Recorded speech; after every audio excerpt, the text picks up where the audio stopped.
So what's up, everybody? I was pulled to talk a little bit more about the Ezekiel 16. Right, I was pulled to talk a little bit more about Ezekiel 16, so I'm gonna go ahead and do that.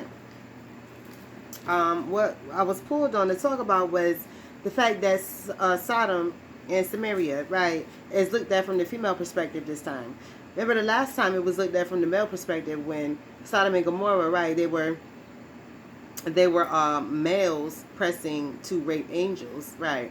These were This was a city of males, full of males who wanted to rape the angels of men, right? Right. So that's why Abraham was told to get up out that city, get his wife, and get the heck up out of there, right? So now, from this perspective, it's the females. They're looking at it as from the females' perspective, as with the females as the issue. Now, this was because the females were what? The enticers, right? The females were the seducers, the enticers. Women were no longer meek and mild. They were seducers and enticers and prostitutes and living more disgusting than the men were, right? And they were creating their daughters to be prostitutes, right? They were creating their daughters to be tricksters, right? They were creating their daughters to be, right, whore divorce, right? They were teaching their daughters to be whore divorce. So that was what? Doing what? Taking men down, right? That's what we talk about. King Lemuel. Remember King Lemuel in Proverbs 30? Right. Proverbs 31, I mean, right. He was, or is it Proverbs 30? Proverbs 30 or 31. I think 31 start, yeah, at 10. So I believe it was, anyway, doesn't matter. But in Proverbs, the end, right.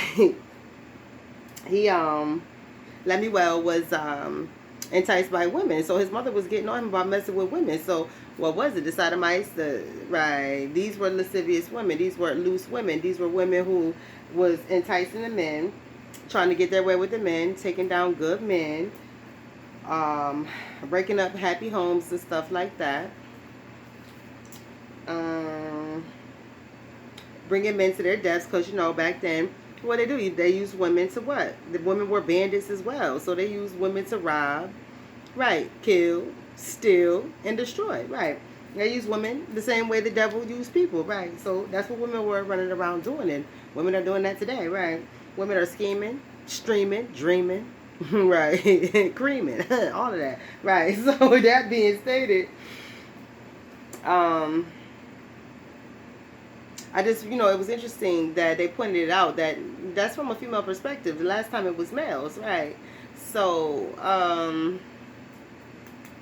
for them to be referring to Sodom, apparently these women were, what do you call it, lesbians, right? These must have been lesbian females. So they were doing threesomes and stuff, really turning these guys out. Can you imagine back in them days seeing threesomes and stuff for the first time, right? And it became famous, right?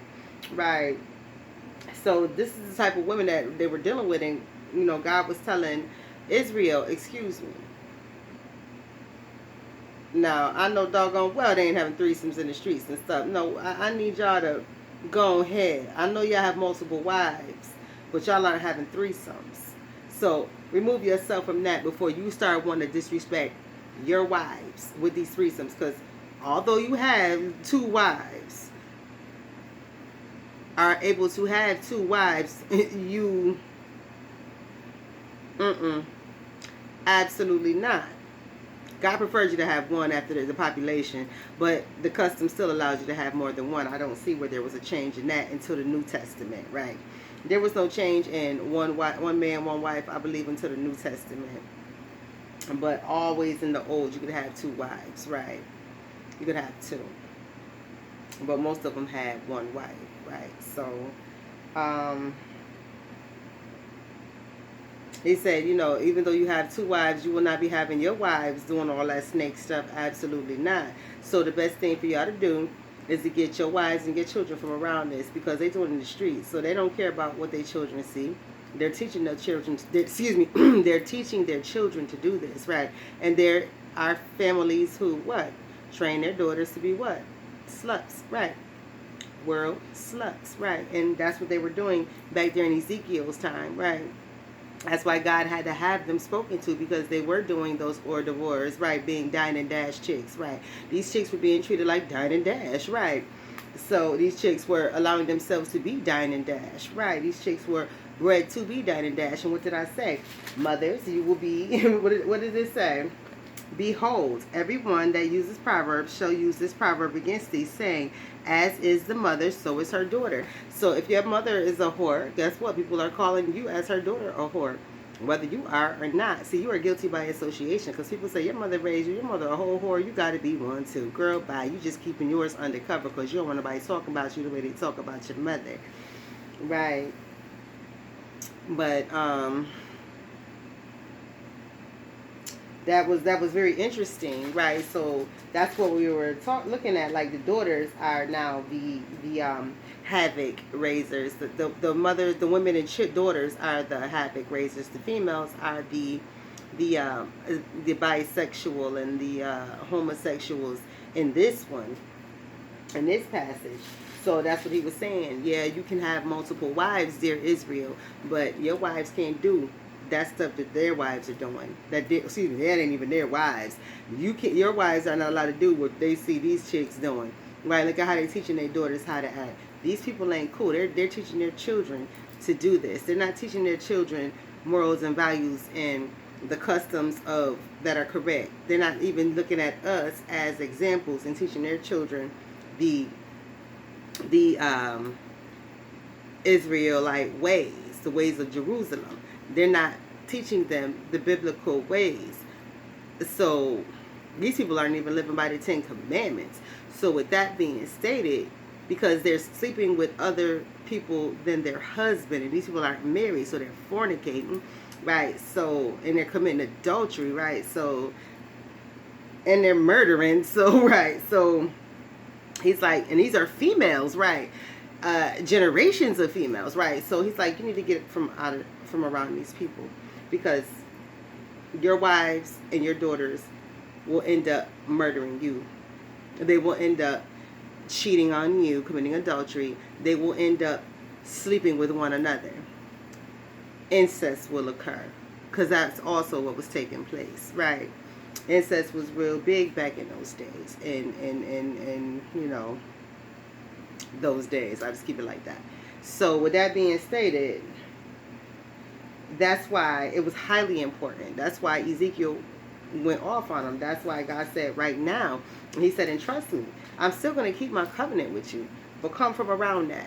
And trust me, some of your wives and your daughters have picked up this mess. They want to get sassy with you. No, put them back in check. And if they don't want to get put in check, put them over there with them. They're militia to you. Put them over there with them. And leave them, and don't worry no more about them. Don't behead them, don't do nothing. Leave them over there. Right. They got a new fate. Right. Right. That's why he said, I always had me some Israelites. Now, I ain't worried about that. Right. All my Israelites, they'll never all fail me. That'll never happen. God said, all my Israelites will never fail me. I have righteous people within my camp. It's just that, you know, we ain't perfect, right? I didn't make y'all to be perfect. I made y'all to make your own decision. So if they see two chicks with each other, and that's what you want to go teach your daughter to be, you want to go out there and prostitute and make money, dear Israel, don't stop them. Put them right over there with the heathen. Let them go over there with the imps. Let them go learn how to be an imp, because that's what they thirsting to be. And even if you take them along with you, they always gonna have Sodom in their mind, which that means what? Sodom is now in their heart. It's ingrained in them. So they are what? A sodomite. Let them go on back to Sodom and Samaria and be a threesome chick, a prostitute chick, a thieving chick, a get money chick, a throw it away chick, a use and abuse chick, a babe chick. Don't nobody care about that chick. If she was once an Israelite and she looked back, or she even got interested, you leave her behind right there. Because if she's interested, she's going to think about it along your journey away from this place. So you leave her behind right here. Right? Cut your losses right now. He said, because we ain't having nobody, no females, going along with us, dear Israel. And they looking back at Sodom. Right? That they going to be a grain of salt.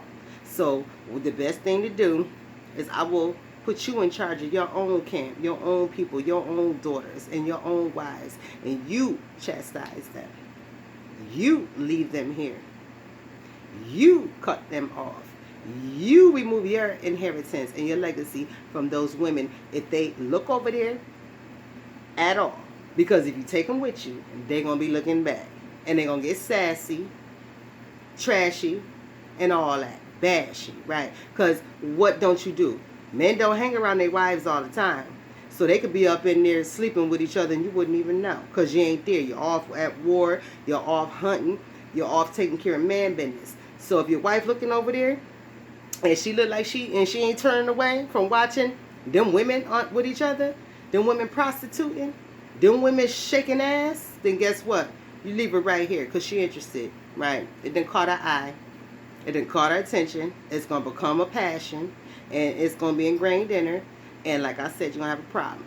Leave her, right? And if she get to screaming about your daughter, if you got a daughter, knock her out. And take your daughter right on with her and get her a new mama, right? Because ain't no way you're going to leave, no, don't leave your child, right? Right. So with that being stated, that was the new look at the Ezekiel 16, 44 through 63. Just had to, add that to it because that was good. That was good. It was something I was supposed to do with it, and I felt I did it, but then it was like, nah, I got something else I need you to do. I just didn't need them videos to be that long because you know how they do you, chick. You know how they do you. But I'm about to have me some pizza and some beer and, smoke sesh, all right? Let's get it. I got it, chick. Right.